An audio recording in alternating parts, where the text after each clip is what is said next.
in Finance World with Preeti.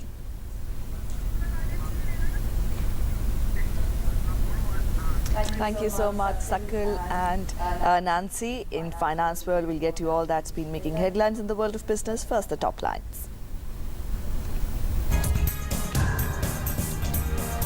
The Union Cabinet gives ex post facto approval to the changes in the foreign direct investment policy in 15 sectors announced last month.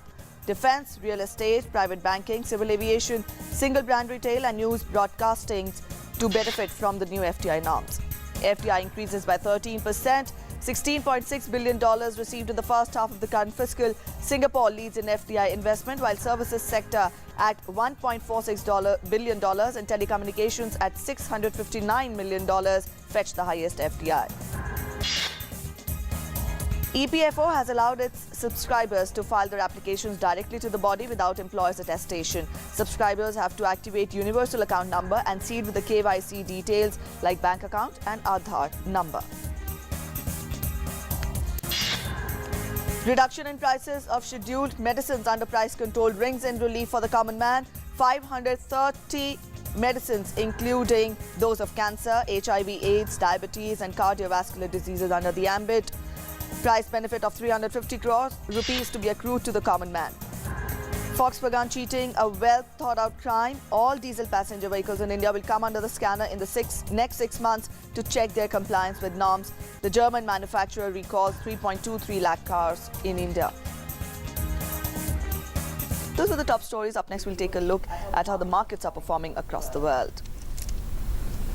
When we first talk of the Asian markets, and on your screens we have it, we've got mixed responses coming in. Nikkei and SGS Nifty closed in the red, while Hang Seng and Shanghai Composite closed in the green zone. US markets, however, were in the red zone. Dow Jones, S&P 500, Nasdaq, all of them did not perform well.